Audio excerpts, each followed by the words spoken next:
হঠাৎ করে আকাশ সমান জনপ্রিয়তা। আমরা যারা গুম হইলাম, মার খাইলাম, সারাক্ষণ চিল্লালাম আল্লাহ বাঁচাও, কান্নাকাটি করতেছি নির্যাতনের ঠেলায়, আমাদেরকে অজনপ্রিয় করে দেওয়া হচ্ছে, আমাদেরকে দালাল বানায় দেওয়া হচ্ছে। কিন্তু 17 বছরে গুমের বিরুদ্ধে, নিপীড়নের বিরুদ্ধে, ভোটাধিকারের জন্য একটা স্টেটমেন্ট দিল না, সে হয়ে গেল সবার আদর্শ। আমি আশ্চর্য হয়ে যাই যে মানুষ কিভাবে বদলে যায় কিভাবে। এবং সে আমাদের আজকে বন্দর নিয়ে খেলছে, করিডোর নিয়ে খেলছে। আপনাদেরকে একটা প্রশ্ন করি, ডক্টর ইউনূসকে আপনারা বলেন যে আপনি ডিপি ওয়ার্ল্ডকে ওই নিউমরিং বন্দর না দিয়ে মংলাই বন্দর দিবেন, দেন দেখি। ডিপি ওয়ার্ল্ড মংলাই বন্দর দেবে? নেবে না কেন? নেবে না কেন? কারণ ওইখানে ষড়যন্ত্র করতে পারবে না, তাই না? ওখানে নিয়ে করিডোরের জন্য কোনো কাজে লাগবে না, লাগবে না। বলেন সবাই আওয়াজ করে, বন্দর দিতে হবে কোথায়? বন্দর যাবে কোথায়? বন্দর যাবে কোথায়?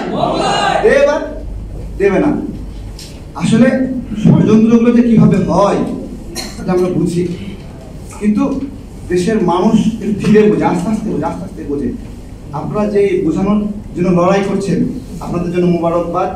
এবং এই লড়াইটা অব্যাহত রাখেন। আমাদের পাহাড়, আমাদের সার্বভৌমত্ব একটা জায়গা, এই জায়গাটা খুব নাজুক জায়গা ভাই। এই জায়গাটা খেলতে দেওয়া যাবে না। কেমন নাজুক জায়গায় ধরে মট করে ভাঙা যাবে, এরকম নাজুক জায়গা আমাদের পাহাড়, তাই না স্যার? নাজুক জায়গা না, মট করে ভাঙা যাবে।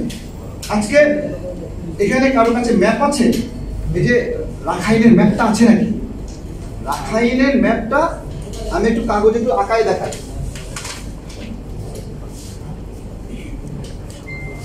মানে রাখাইন এরকম করে লম্বা করে গেছে, হ্যাঁ, এরকম।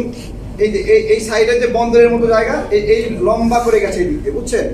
মায়ানমারের সাথে ওটার কোনো চিকেন নেই না, সম্প্রসারিত বড় এলাকা। এই ধরনের সম্প্রসারিত বড় এলাকা স্বাধীন হওয়ার কোনো নজির বিশ্বে নাই। যেটা ল্যান্ডলক, কোনো লক করা আছে বিভিন্ন চারদিক দিয়ে, ওই ছোট ছোট অঞ্চলগুলো স্বাধীন হয়। রাখাইন যেই মানচিত্রে আছে, ওই মানচিত্র স্বাধীন অসম্ভব। যেটা সম্ভব সেটা আমেরিকা এখানে এসে মাতব্বরি করবে 2 দিন পর পর। দেখেন অস্ত্র ব্যবসায়ীরা অস্ত্র ব্যবসা করে কিভাবে। ওরা আগে কিছু দুষ্ট লোকের হাতে অস্ত্র দেয়, কি দেয়? ফ্রিতে দেয়, ফ্রিতে দেয়। এবার দুষ্ট লোকরা ঘোরাফেরা করে, যারে ভালো লাগে গুলি করে। এখন এই গুলি থেকে বাঁচার জন্য ওই অস্ত্র ব্যবসায়ীর কাছে আবার সাধারণ মানুষ যায় যে আমারও একটা দাও। এটা অনেক পুরনো কৌশল।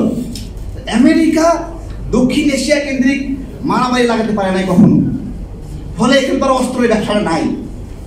যারা ইসরায়েল ওখানে ঘুটি গেছে, ওখানে পুরো মধ্যপ্রাচ্য জুড়ে নিজেদেরকে রক্ষা করার জন্য সৌদি আরব যা যা লাগবে সব কিনে ফেলাইছে, ওমান যা যা লাগবে সব কিনে ফেলাইছে, সব কিনে শক্তিশালী হয়ে গেছে। কিসের ভয়ে? ইসরায়েলের ভয়ে। তো বাংলাদেশেও এই অঞ্চলে এই যে এই ষড়যন্ত্রটা করে এখানে একটা অস্ত্র ব্যবসার একটা রমরমা ব্যবস্থাপনা করছে। এই যে এই ম্যাপটার কথা বলছিলাম যে রাখাইন, এই যে রাখাইনটা এখানে এই অংশটা পুরোটা মায়ানমার। স্যার দেখেন এই অংশ পুরোটা মায়ানমার। যে অঞ্চলটা পুরোটা একটা দেশের সাথে সম্পৃক্ত আছে, লম্বা অঞ্চল জুড়ে, কোনো লক না। সেই অঞ্চল কোনোদিন স্বাধীন হবে? হ্যাঁ, আজকে দখল করবে, কালকে আবার পাল্টা চাপ দেবে, আবার বেদখল হয়ে যাবে, এরকম। তো এইটা বাংলাদেশের মানুষরা ইয়ে করেনি। আমার শুধু অনুরোধ কি জানেন, যে কাকে ইমাম বানাবেন আপনারা এটা ব্রেন দিয়ে ভাবেন, ঠিক আছে? কোনো নাস্তিককে ইমাম বানানো যাবে না, কোনো বামকে ইমাম বানানো যাবে না। মনে রাখবেন, কোনো সিপিবি কে ইমাম বানাবেন না।